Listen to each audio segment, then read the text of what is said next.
Hey everybody, welcome in. It's another episode of Landmark Live. It's a production of your Platte County Landmark newspaper. I'm Ivan Foley. My co-host over there on the far side, that's Guy Speckman. And our special guest tonight, it's a first time. We got a lot of firsts tonight. We have our first NBA champion on the show tonight. This is Scott Wedman. Scott played for the Kansas City Kings, then briefly with Cleveland, finished up with the Celtics, right? That's right. Okay. Won a couple championships with the Celtics. We're going to talk about all of that. But you know what? Scott Wedman is also a Platte County resident. And I did not know this until recently when I was enjoying a free lunch at the Running Horse Ranch and Home Hardware store. So was I. I was standing there next to this tall fella. And Rick Clark, who owns a Running Horse, came over and said, hey, you wanted me to introduce you to the guys. And then he introduced me to some guy, I think it was a relative of Rick's. And then he said, well, there's Scott Wedman. And I shook Scott's hand, and I'm like, you mean that Scott Wedman was an NBA player? I didn't know. It was you. I should have, 6'7", I probably should have figured it out. But lo and behold, and you're a frequent visitor of Running Horse Ranch. And I make it up there once or twice a month. Yeah, I really like this place. Yeah. Do you like Rick, though? Rick and Blake, yeah, they're always there, and so I like to give them a hard time when they come in. I think Blake and does. Vice versa. Yes, yeah. I think Blake does all the work up there, don't you? I'm not sure. They're always, you can always find them, and they're moving around. I don't know what they're doing, but they seem to stay busy. Yeah, it's like what you said. If you want to find something, you got to ask Blake, and if you want to find Blake, you got to ask Rick. Because I want to get back to. So, do you get like free lunch there? Is this a I don't think that's an everyday thing. I think okay. it was something special, like Rick's birthday, maybe. It was Rick's birthday that day. So next time I'll drag you along to the free lunch up there. It was really good, by the way. So we're going to talk about basketball a lot. We're going to talk about Scott Wedman's life at Weatherby Lake and all kinds of things. And Guy Speckman, you've got some questions, I'm sure, to fire us off here, don't you? You know, the one thing that I've been thinking about, I'm thrilled to be here with Scott, and it's. What about me? You're thrilled to be here with me? Well, I'm kind of used to you, so it's kind of dull edge type thing. But you know, the one thing I keep thinking about, what was it? Were you here for the Omaha Kings, for the Kansas City Omaha? I was a couple of years. It was Kansas City Omaha Kings when I first came here. I always wonder when you think back about it, you went from Kansas City, where they were sharing their team with Omaha, and you ended up in Boston. I mean, Kansas City, where they were struggling to really grab their fan base, and you ended up in Boston. What was the mecca of basketball? I mean, how did you think back on that when you think about the two different experiences? Well, I think Kansas City really prepared me for Boston. I was here in Kansas City for 7 years, and in Cleveland a year and a half, and been to the playoffs 4 times, advanced to the Western Conference Finals in '81. And so when I got traded to Boston in '83, I was kind of knew what it was all about and knew that winning the championship was the ultimate goal, and that's you had to basically sacrifice for the team. And I was really willing and able to do it, and I developed pretty good skills. I've been a starter most of my career, played in a couple All-Star games, so it was just a great timing thing for me, and it worked out great. Yeah. Speaking of the Western Conference Finals, and that was an exciting time for Kansas City as that team was really coming together. And at the season, you were near 500 or something for the season, and really came together in the playoffs, as I've read and recall. That's correct. We had a great coach, Cotton Fitzsimmons, and he was a real players coach. He was from Bowling Green, Missouri. That's right. Yeah. That's right. I think he coached at was from Hannibal, and he coached at junior college. The junior college he coached for. I don't know. But he was he'd been Moberly. That's right. Yeah. Moberly coached at K-State, and he was just a great coach. And we had somewhat of a veteran team at that point, and we rose to the occasion in the playoffs, and it was quite a thrill to get to the finals. I read the other day that you played more minutes. The only one person played more minutes in that series than you did, and his name was Moses Malone.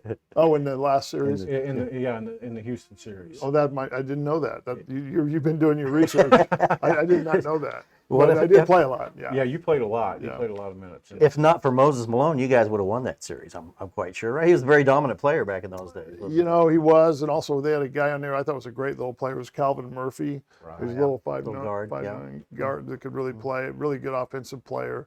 They had a good team, and we were a little bit hampered. Phil Ford and Otis Birdsong both had injuries during the playoffs that year. and they were on their way back, but I don't think they were quite 100%, especially Phil in that final playoff series. Yeah, and who was there was a guy, was Grunfeld on that team? He was Ernie Yeah, yeah, Grunfeld. he had a pretty good playoff He had series. a great he had a great series. Great playoffs. He ended up when Phil Ford went out, he basically started playing point guard at 6'5", and then when Otis got hurt during the Phoenix series, I played the 2 guard for most of that series. So we had 2 pretty big guards in the backcourt. Okay. So Now, it was 1974 when you came out of college, right? yes, Okay. You went to Colorado. You were a Colorado Buffalo, played in the Big 8 conference. right. And tell us a little bit about your Big 8 days. So that would have been, who was your college coach? So a guy by the name of Sox Walseth. Okay. And that's when Ted Owens would have been at Kansas, Ted right? Owens was. Norm Stewart was at Missouri. Joe Cipriano was at Nebraska. Some of the coaches. Jack Hartman at Kansas State. Oh, of course, Jack Hartman, right? Yeah. Stocks is a great name, by the way. I mean, I assume that his mother didn't give him that. Yeah, it was but Russell. that's pretty good. That was his nickname. He played at Colorado. He was a guard, but I think that he got his nickname in college. But his name was Russell, but they called him Sox, and he was a great coach. Yeah. So who were some of the other Big 8 stars that you played against in that? Well, era? so at MU, John Brown was a year older than me. Al Eberhard was my same year. At KU, Bud Stallworth was a year older than me. I think, it was Tom Cavisto was at KU at that time. K-State, of course, had the little point guard, Lonnie Kruger. Yeah. He was I remember. Yeah. Lonnie was quite a player. Yeah. Alvin Adams was at Oklahoma. He was a year or 2 younger than us. I think he was a sophomore my senior year. Really good player. It was a very competitive conference, and the thing that really helped us at Colorado, our coach, he wasn't worried about losing his job. We would play some of the best teams in the country in preseason. We would play Long Beach State. We played New Mexico State, Arizona. It wasn't like we were going to play in a D2 school, or he thought that the better competition we had in preseason would make us better during the conference, which I think it did. Yeah, yeah. So then let's back up a little bit too. I'm kind of going in reverse order here, but you grew up in Harper, Kansas, you told me, right? Well, I was born there and lived there the first 4 or 5 years of my life. And then my dad was transferred or hired by Martin Marietta. We moved to Denver and kind of grew up in the Littleton area. Okay. And we were back and forth a couple years in there, but for the most part, grew up in Denver, Littleton area. And that's how you ended up going to high school in Denver, right? That's correct. Yeah. Very Then cool. on- then I on- read somewhere that you didn't start in high school until you were a senior in high school. That's right. Yeah. That's impressive. Yeah. And- I was. Yeah. In fact, the Sox Walseth, he had we didn't have AAU programs like they do Right, now, right. and so in the summertime, you really played whichever sport was in season. You played football in the fall, basketball, and then baseball. And after my junior year, I knew I wanted to focus on basketball. I started doing some research, and I found out Colorado had a basketball camp. So I asked my dad, if I could go, and I had a job, so I made enough money to pay for that, and I went. And so that was the only camp I ever went to, and it was an overnight camp. It was in Only camp you ever went to. only one, and the last day of the camp, Coach Walseth was teaching what they call the jump stop. Now he called it the hop, and I went. Parents were coming up to pick us up, and I went up to Sox and I asked him if he could help me with my shot, and it was like the light bulb went on. I couldn't miss. I kind of got everything, the mechanics, everything just fell together. My dad, my Uncle Pete picked me up, and we went back, and then we're going back to Denver, and I asked my dad if we could go by the high school and go shoot around a little bit. And went in and started shooting, and my dad was amazed. He was like, "What happened to you?" It was that quick. It was huh? that kind of that precise moment. And the next year, I started, made All-State, and apparently I heard Sox had heard that Wyoming had offered me a scholarship, and they go, "Who's Scott Wedman?" And the assistant coach says, "Well, he was at our camp, and I didn't make a big impact because, as I said, the last day of the camp is when it sort of all the light bulb came on and started figuring out how to do some things offensively." And so anyway, he wasn't able to give me a full scholarship, but he offered me a partial, and that's where I wanted to go. My brother was there 2 years older on the track team, so I got to go to Colorado, and it worked out. That's a great story. Yeah. Your brother was pole vaulting there? That's right. Is that right? He was pole vaulting and decathlete. Wow. Yeah. My dad always liked to introduce us after I'd retired. I guess it was my dad have some friends over and new friends in his company, and he'd say, "Yeah, this is my son Scott. He played 13 years in the NBA." And this is my son Mike. He's the athlete in the family. And so my dad got a little mileage out of that. That's good. So then you come out, and the Kansas City Kings draft you in the first round, right? And you were the number 6 overall pick, right? That's pretty impressive in itself. And then I didn't look that up. Who went before you though? I mean, who made the mistake? Well, no, there was some. That was, I think Bill Walton went number 1 that year. He We turned were out the pretty same good. year. Yeah, he turned You had better he did. meat though, really. Yeah, Jamal Wilkes, Keith Wilkes was ahead of me. I think he was the 5th pick, and yeah, I was thrilled. I had actually sprained my ankle and actually tore some ligaments when I was at Columbia in Missouri, with about 5 or 6 games to go in the season, and so I had to have surgery, and I didn't quite know if I was going to be okay. But Kansas City, based on, I guess, seeing me play in the Big 8 tournament and in the conference, they were very interested, so they flew me in and had their doctor examine my ankle to see if I was going to be okay. And Howard Elfelt was a doctor, and he said he's going to be fine, and so they drafted me. Yeah, that's pretty impressive.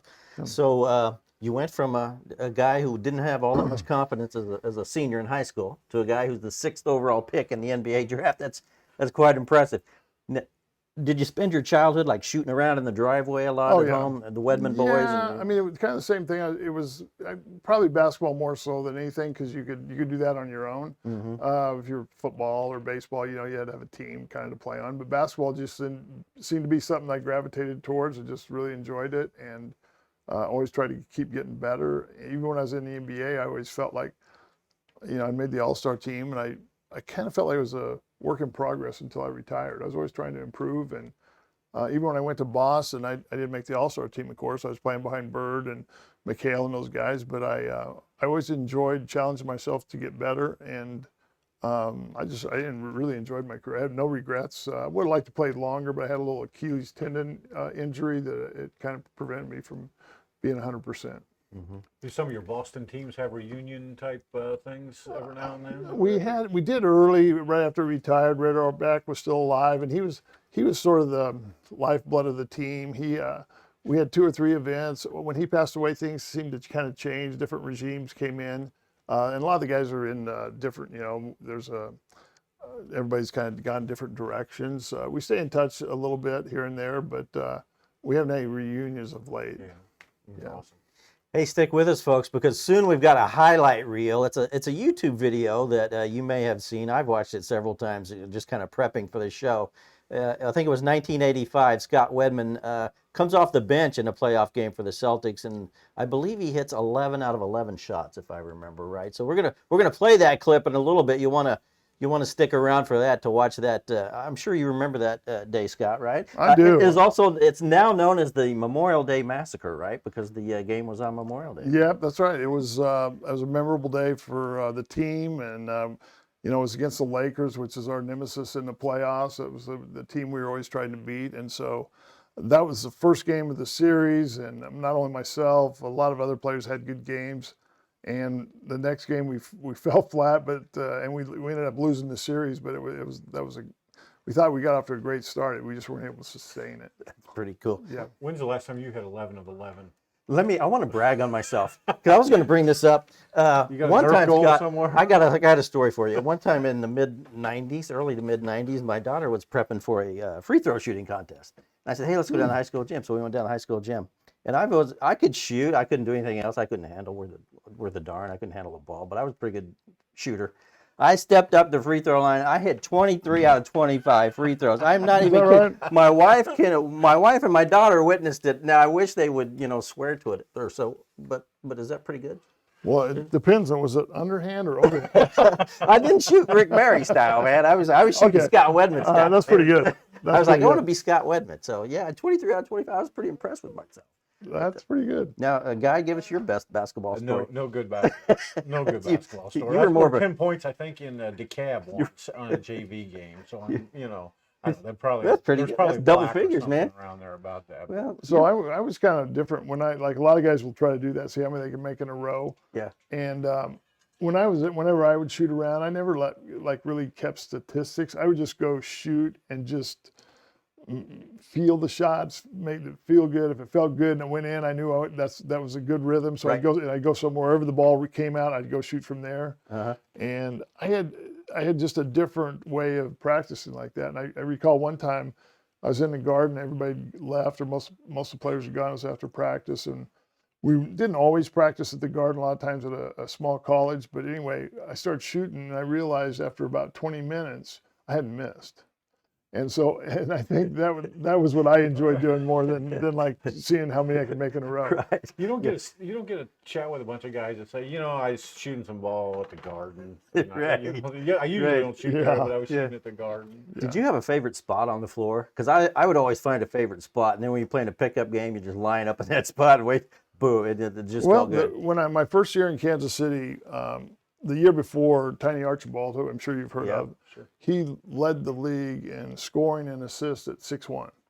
And he was a great passer, a great offensive player. But I learned early in my career with the Kings, I always wanted to be in Tiny's vision. Uh-huh. If he got in trouble, I wanted him to be able to find me. Right. And if he threw me the ball, I was going to shoot it. Yeah. Because it meant I was open. Right. So I wasn't going to then try to put the ball on the floor and score. I'd shoot. And if I made 2 or 3 in a row, he would look for me.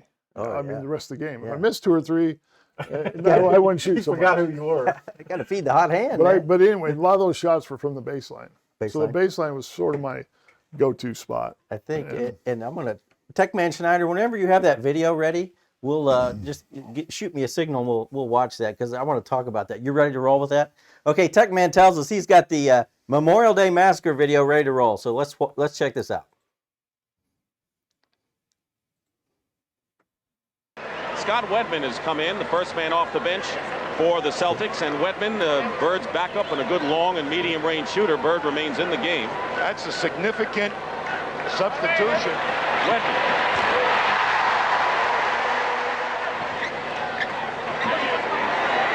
Wedman, work the three. He knows I didn't put the ball on the floor. I noticed that. Celtics can't miss, and the Lakers can't buy one. Double on McHale. Open is Dennis Johnson. 3. Wedman goes for 3. Does it again. That's 2 for Scott Wedman. This is the year after 2 you guys had three-point won the bombs, championship. and it's a 30-point lead, and who thought of this would happen? Wedman again for 3. And of course, that man right I think my there. favorite shot is The Celtics last one controlling against it the with Lakers. 2:25 to go, leading 102 to 73. Scott Wedman, 5 for 5 today. Well, I want to see what the Celtics do with Maxwell here because he could be a key figure later down the road. Here's a guy who hasn't missed today. I don't think so. There's a guy from Harper, Kansas. Bird's saying, when is I going to miss so I go back in the game? Hey, Kareem doesn't know what to think about it. Wedman. Oh, there I did it one time. I think the one time. I did it. For Scott Wedman. Remember Game Oh, 6 when the another. Celtics eliminated the Pistons. Wedman hit his first 7 shot. Wedman. What a game. 9 for 9 for Scott Wedman. 21 like points this in all, next one. including 3 3-point shots. And the more that Wedman hits from out there, the more. No, the last one. The last one's my favorite. I gotta ask you. I'm gonna ask you about that one. when we get there. Yeah. 10 for 10 and 4 3-pointers. 130 points, but more important, the Celtics have held the Lakers to 97 Look at this. here in the fourth. Oh, And Wedman I mean that's a is heat check right there. Exactly. That is exactly that's a heat check. 11 for 11 from the field. Oh yeah, that last one you're just like hell. I'm gonna shoot from anywhere. I think after that Any time, part of his horse came that day. I think after that, Casey Jones called a timeout, and we went over to the bench, and ML Carr says, Casey Jones, he's got the NBA record. Get him out of the game. Don't mess it up. Don't mess it up. Yeah. I don't know. I might have went 13 for 13. I don't know. But I think I came out of the game after that. That is awesome. And you talk about dribbling too, and when you're on a roll, you probably don't want to put the ball on the floor, do you? If you're open anyway, because I mean, to me, I'm not an NBA player, but to me, it was all muscle memory. So once I got like when I'm shooting 25 straight free throws, it's like I could get the muscle memory. I'm like, yeah, I'm on a roll here, so I don't want to dribble or anything. As a shooter, a lot of times you like one dribble. It kind of gets your rhythm going a little bit, especially if it's a hard dribble and you're bringing the ball up quick.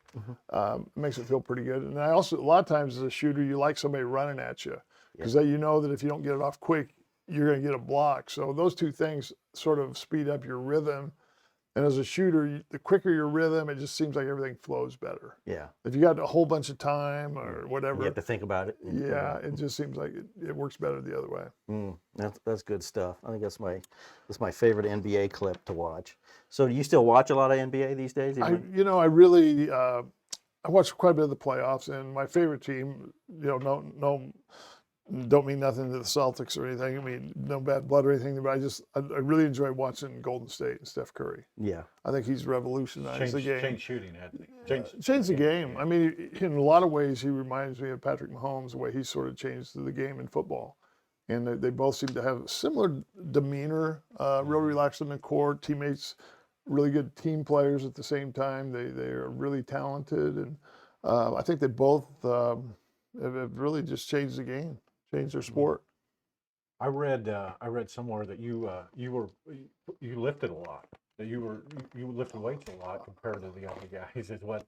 Yeah, I did. I mean, your wiki. I didn't read your wiki page, Ivan, but Scott does have his own wiki Well, page. well, would you make me We a don't. wiki page? But yeah, it said you lifted a lot, and that you had a healthy lifestyle growing up. A healthy eating type lifestyle, kind of before its time, a little bit. Yeah, I knew enough about nutrition and exercise. I kind of learned as I was going along, but I just felt like it would make me maybe prolong my career. I worked a lot on flexibility, did yoga to some degree to stretch, and so I was always just trying to maximize my potential. The 82 to 100 games a year, you can't really, during the season, you couldn't do a lot of improving your conditioning, so that was just to maintain. So in the summertime is when you could work on getting stronger, faster, quicker. So I'd do a lot of I'd usually take at the most a week off, and my wife was like, hey, let's go travel somewhere, and we usually didn't. And I just really wanted to focus on getting better. What was the travel like then? I mean, what was it? I mean, did you have private planes at that No, point? we didn't. Okay. You rode commercial. Sure.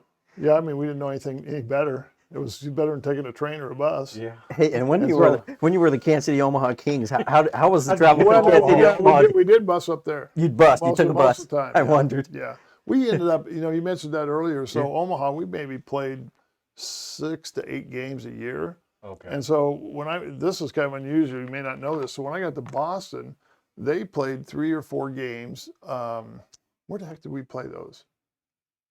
I can't remember now. It was Hartford, Connecticut. Hartford. Oh, We played 3 or 4 okay. games Okay, in so Hartford, Connecticut. it wasn't unique to It wasn't called the Boston Hartford Celtics, but they did that, and they did that for the whole time I was there. I don't know. I don't think they still do it, but there weren't a lot of other teams that did that. Yeah. No, that I know of. Did you guys draw a crowd in Omaha when you played up there? Did anybody show up? Yeah, I mean it wasn't great. We had so a lot of people think, well, Kansas City was not quite an NBA town, but I think it was in '79, right before the Kemper Arena fell in. The roof fell in. Yeah. Oh, yeah. The Kings were in the top third of attendance in the NBA. We averaged 10,000 a game, which put us in the top third of attendance in the NBA. And it seemed like when we moved to municipal for that year, while they rebuilt Kemper, we lost a little momentum. And I think it was '79 is when we went back. And after that series where you made the conference finals, that was the end of that team, right? That team broke. Did it break up after that year? Or just one more year? No, it's stayed in you mean it's staying in Kansas City? Yeah, after that was '81, and no, the team stayed here till about '85. I mean, as far as the players. The players. Otis Birdseye and myself signed free agency contracts, and that's when we left. Both of us were hoping to stay in Kansas City because Kansas City had the right of first refusal, and they didn't match. So I went to Cleveland, and Otis went to New Jersey. Yeah. Okay. Yeah. Everybody, you're watching Landmark Live, and we are visiting with Scott Wedman, former NBA player who won a couple world championships while he was with the Boston Celtics. He also played for the Kansas City Kings, and that's kind of where we're focusing the conversation right now. Scott, by the way, lives in Platte County, and we will get more into that in a minute. But going back to the year that you left for Cleveland, and where'd Birdsong go? Do you remember? Well, he signed with Cleveland, but Cleveland traded him to the New Jersey Nets, so he went to New Jersey. Okay, so you got a pretty sweet contract out of did. Cleveland, right? Yeah, okay. I sure did. And you were there 1 year?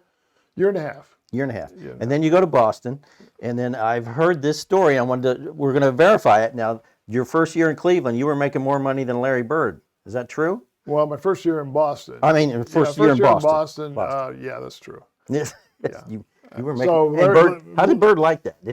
No, Larry would never say anything about it, and I don't know. I mean, I'm sure he knew that, but when I got to Boston, I was playing the same. I was thrilled to get traded there, Right. just because of the history. But it's all of a sudden, real soon I realized, oh, I'm playing alongside Larry Bird, Right. and he was 4 years younger than me, and I'd seen him come in the league, and he'd done well, and he just kept improving and improving. So I knew I was going to have my hands full, and I did. In practice for that first, I got traded in January, right on the trading deadline in '83, and from there, the end of that season, it was a kind of, I think it was almost like a hazing period he put me through. You're probably matched up with him a lot. Oh, all the time. Okay. All the time. And I learned a lot. Learned a lot more about the mental side of the game. I think I became more of a accomplished player, handled pressure better. I watched him perform in games. It was unbelievable. So three of the 4.5 years I was there, he was MVP of the league, and rightfully so. He deserved it. He was unbelievable. I think in that time frame, he was probably, he was the best clutch player I'd ever seen. He was just phenomenal. And so I really enjoyed the time there. It was a challenge every day going to practice against him, or he'd come out of the game and go in and take his place. And the Boston fans were tremendous. They, I felt like they were the most knowledgeable fans in the country, and they appreciated when you played well, and they knew when you weren't, and it was kind of like playing under a microscope. But I felt like I was up to the task, and I really enjoyed it. Yeah. Now tell us the story. I heard a story where you guys were playing in Washington against the would have been the Bullets, right? Yes. Okay, you were playing in Washington. I don't know if Bird didn't play that game, or maybe I think he played as well. Did I tell you that story? No, but we're going to hear it. Did Rick tell you? No, How did you know about I can't it? reveal my source on this. Okay. But I've heard that you had a great game against the Bullets, and Bird didn't like what all was written in the paper the next. Well, what happened? Bird was playing. It was actually in '85, and I don't remember that. It was in the winter, and Kevin McHale had an injury, and he was out for about 18 games, and so I got a start alongside Bird, which was great because Bird would, he would.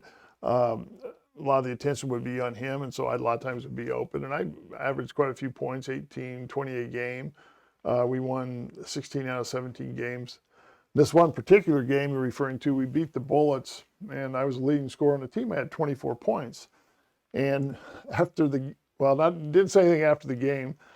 Next morning, we were waiting for the team bus, and Larry comes in and throws the newspaper down on the coffee table in front of me. He says, "Did you see this BS?"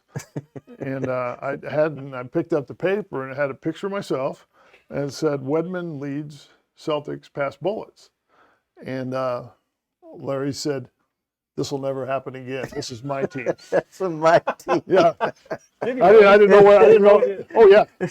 And people, they asked me, they said, "Well, are you serious, or was he just kidding?" And I said, "Yeah." Yeah. That was Larry. That clears it up. And Larry had a great sense of humor. At the same time, he would get his point across. Yeah. And I really enjoyed playing with him. He was a true champion, and he demanded everybody around him kind of rise. He pushed everybody because he knew what it took. It's not easy to win a championship. It just isn't. No matter how talented you are, you have to have a lot of things go your way, and you get everybody on the same page, you have a lot better chance. Yeah. Now, Bill Walton played on those Celtics teams too at some point, right? Just my last year. Your last year there. Yeah. Okay. Well, Robert year and a half. Parrish, was he? He was a starting center. Okay. And did he ever? He seemed like he was a very quiet guy. Robert was a great teammate. He was quiet on the court, but in the locker room, he had this big laugh. Kind of reminds you of Bill Russell's laugh a little bit. And he was a great teammate. Larry would get a lot of the attention, or Kevin McHale, or Danny Ainge, and Robert didn't care. He'd come out every night and play hard. And if you watch some of the old tapes, to watch Robert run the court was amazing. We'd get a rebound, he might outlet it, and he would just take off. And he beat guys like Kareem down the floor. He get a lot of dunks at the end of the fast break. He was a tremendous player. Yeah.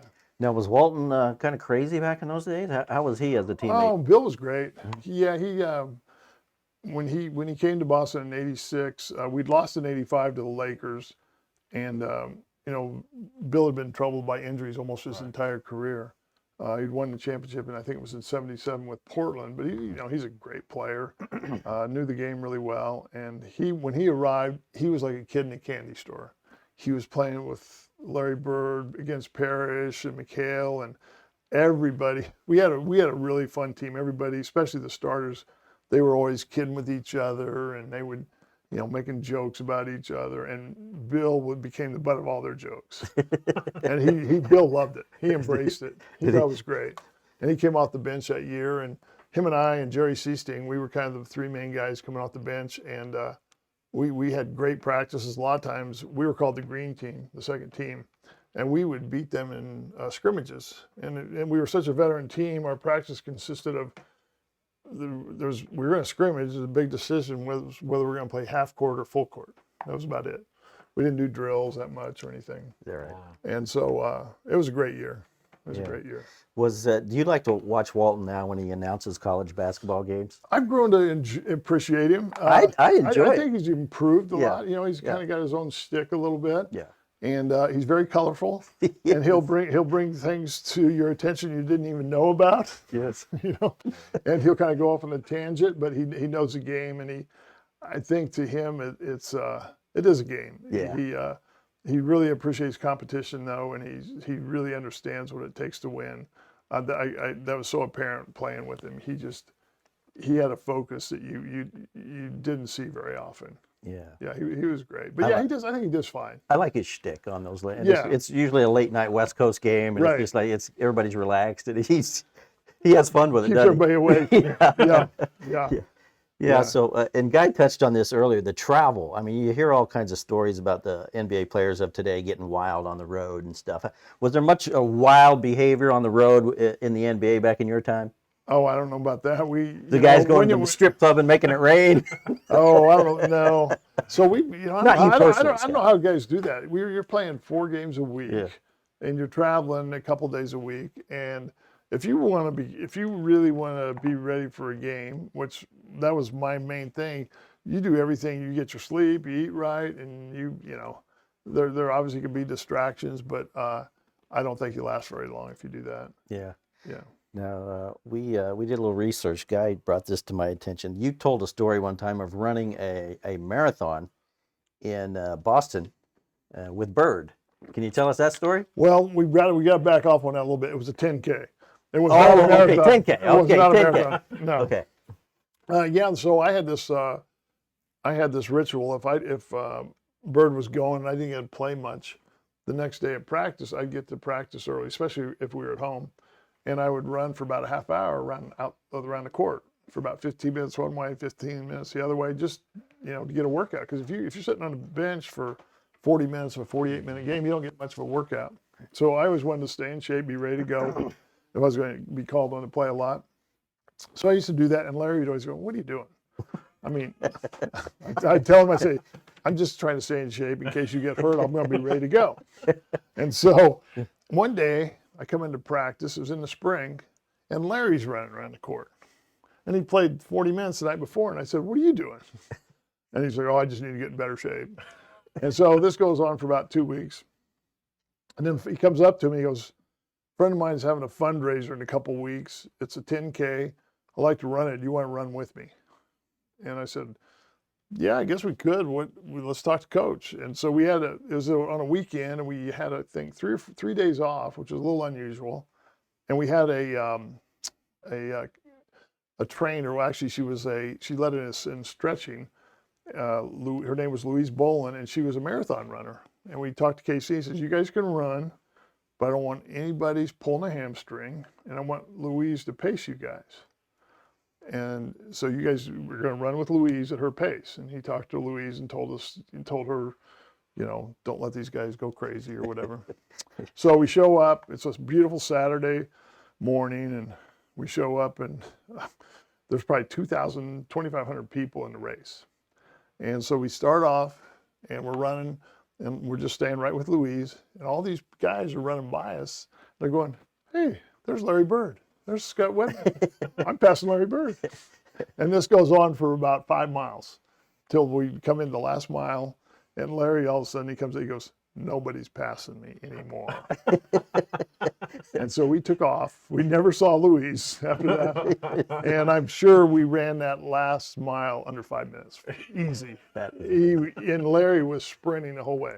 I fell in behind him, and I didn't try and pass him. Not that I could have, but it was pretty memorable. Because I remember I was in pretty good shape for running, and Larry was in okay shape, but he had a heart of a champion.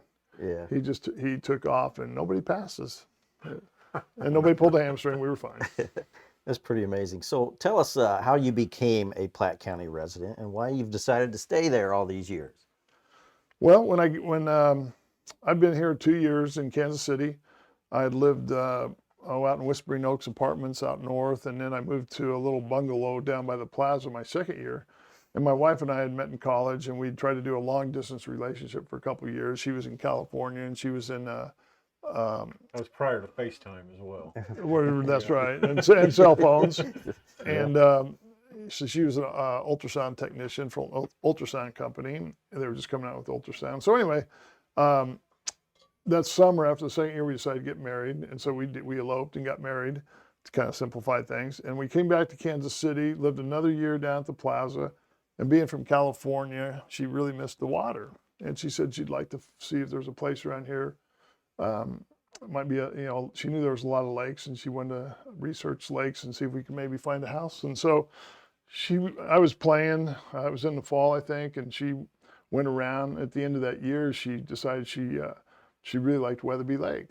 And so we looked around and found a house there, and we've been there ever since. Yeah, that's pretty cool that you've stayed there. And I remember when I first moved, a couple of years after I moved there, they had one of the news stations came out, and they acted like Weatherby was like another country. They were like, they said, so what are you doing living out here? And I was like, I don't know, it's close to the airport, and we love it. We're still there. We got a lot of friends there. It's a great place to live. When you played him, so you just would get an apartment in Boston then, and just we had a house there, but a house in Cleveland. But we'd always come back here in the summertime into our house here, and then go back, during the season. And see, you signed with Seattle at the very end of your career. I did. Well, I got traded to Seattle, and I was trying out with them, and I was nursing this Achilles tendon injury. And they ended up waiving me, and I got picked up I did a tryout with the Clippers, and in the tryout I strained my Achilles tendon again. I was about at 80%, 85 at best, and that's when I decided to retire. Weatherby looked pretty good at that point, didn't it? Yeah, I'd started a real estate business here with a partner while I was playing, and I knew I was going to retire back and maybe be more involved in that, which I still do. Cool. Yeah, tell us more about what you're doing now as far as real estate. We just, we've owned and managed property. We started buying property back in the late 70s and pretty much haven't sold much. We just own and manage it and rent property out all the way from, we have apartments and townhomes and a few houses in the Kansas City area. Very cool. Hey, you guys, you're watching Landmark Live. It's a production of your favorite newspaper. In fact, it's America's favorite newspaper, the Landmark newspaper. And it's Scott Wedman's favorite newspaper, at least for tonight. That's right. We got to get you a subscription. In fact, we'll make a complimentary one, Scott. Hey, do you know anybody that lives down at Weatherby Lake by the name of Tom Hankey? I sure do. Yeah. Well, he's a Landmark subscriber. So we got to get Scott Wedman on the subscription list. So, yeah, I know exactly where Tom Tom Hankey. He used to play some ball, didn't he? Baseball or not? He might have. Okay, I think he might have. Yeah. Yeah, I think that's a Yeah, we kind of looked him up. Yeah, the other day. he had a pretty fancy he played career, some really ball. did, yeah. Where did he play? Honestly, mentioned as a stats Hall of Fame type stats. Yeah. Wow. Yeah. You know what? Blue He's never Jays. told me about Well, that. ask him about He's been holding Toronto back Blue on me. Jays. Ask him about that. Yeah. So, Say what? are we talking about the same Tom Hankey? I will find out. Okay. We'll find out. Yeah. All right. Well, Tom Hankey, Landmark subscriber in Weatherby Lake, and soon to be Scott Wedman, Landmark subscriber at Weatherby Lake. So, hey, we got to get to one of our favorite topics, Scott. I don't know. Have you ever bet on sports? Because we kind of do, and we like to talk about it. I usually don't do that. Oh, okay. Well. Yeah, I always thought I wanted to get into coaching, and that's not a good combination. Right. Although Gross, yeah. I'm amazed at how easy it is to bet now. Well, yeah. It's See, it's crazy. illegal. We just go over to. Well, I go over to Kansas. Guy, I don't know why he likes to go up to Iowa and bet. I don't know what that's all about. But I prefer. I think he hates Kansas so much. That's right, He I won't. do. He won't drive I into do. Kansas to bet. But I I'm go over. outnumbered today, so I'm not going to say much more about that. Yeah. So I go over to Hollywood Casino because it's legal now in the state of Kansas and do some of that. Well, can't you? I thought you could bet online Well, you have to be in the state though. You have to drive across state lines. to do it. Okay. Yeah. All right. They well, they'll it shows track, you what I know. they'll track your phone. So guy he drives up to Iowa where it's legal. Oh, okay. Just because he hates Kansas. I see. It's the strangest thing. But anyway, so we have this landmark pick'em contest where we pick every game on the NFL slate, and we need to get you started in there. You can be like the celebrity status. We can start a special league for He can celebrities. do it for free. Wait. Well, yeah, wait, we don't. wait, The whole all- thing's for free. We don't. It's not legal to do that in Missouri yet. That's one thing. That's a topic on next week's show, by the way. We're going to have a state senator on, Tony Lukemeyer, who's guy's like Tony's biggest fan, and yet Tony has not gotten legalized sports betting for us yet. So guy's going to kind of rip him a little Yeah, bit on we're gonna next get week's over show. that. Yeah. So every question, when you tune in next week, every question is going to be about sports betting Gambling. with Yeah, the gambling. with the When's state gambling senator. No more farm credits. No. No more. No more police dogs. stuff. Yeah, we're You not know? doing that. We're doing gambling only. Yeah. State senator, We're not. gambling only questions. Tune in for that show because that'll be a winner. But anyway, so we need to. Would you join our pick'em contest? You know, Oh, sure. It's not gambling because you're just making predictions. Okay, sure. And we're we'll send- both bad. I'm real bad, and he's Oh. marginally bad. So right now, this show so far. What we're saying is Pretty you might have good you got a chance you'll chance to do beat pretty good. Sounds like I could do that. I can handle that. You are a Chiefs fan though. We talked Oh. about that pre-show. So tell us a little bit. Do you watch every NFL or every Chiefs game or? If I don't, I catch the highlights. But yeah, I enjoy watching. I think Coach Reed's done a great job, and a combination of him and Mahomes and Kelsey, and you know they can lose a player or two, and they still keep going. They're very impressive. Yeah, they are. Hey, so if there are young kids out there watching and they want to be a basketball player like Scott Wedman, give us some tips for, I don't know, say young kids. What should they be working on? Oh, you know, probably the first tip I would give is to the parents. I think a lot of parents want their kids to be great athletes, and I think the most important thing with a young player is you got to let them find their passion. You know, it's got to be their motivation.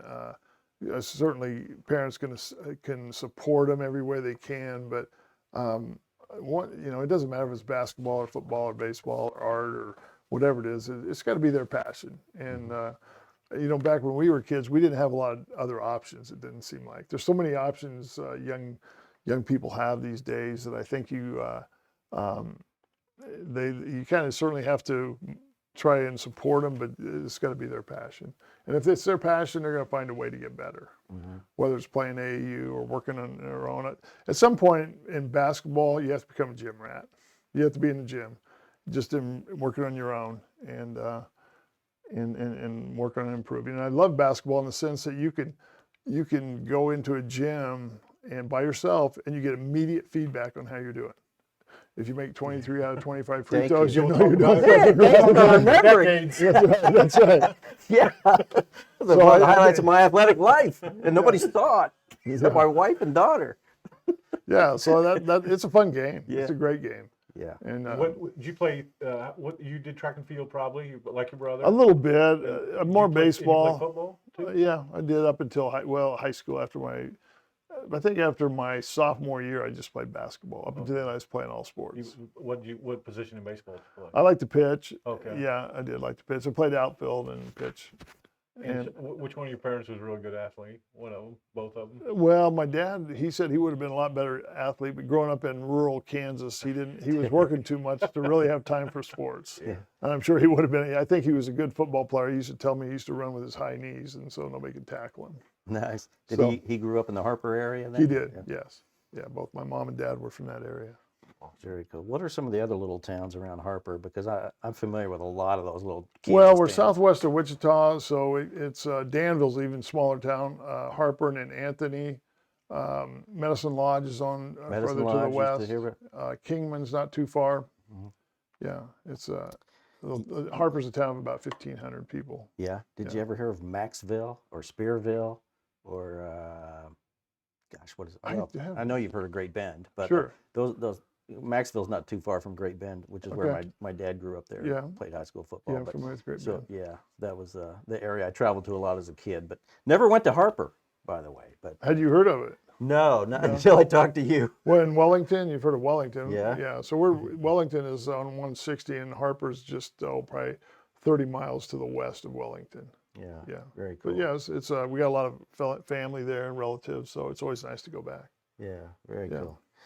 Guy Speckman, wrap us up. You got any other questions? It's just been a true pleasure, really. Well, thank Yeah. you guys. Thanks for having you me. here. It really has. It's just interesting and great time. And Yeah. I appreciate it. The tallest guest we've ever had, the only world champion we've ever had, the only guy that's ever worn purple shoes on the show, Scott Wedman. So a lot of firsts here tonight, and we're happy you tuned in. We appreciate. We hope you enjoyed the show. We'll have Scott back on again in the future because this was fun. Thanks for coming on. My pleasure. It was a good time. Thanks a lot. Appreciate you guys. thanks. Hey, again, a week from tonight, which will be what, Guy? Thursday, October 20. It's gambling night. It's gambling night with State Senator Tony Luke. Tony Lukemeyer. But we're going to talk sports gambling. So, Tony, be ready. Until then, we'll see you. Thanks for tuning in.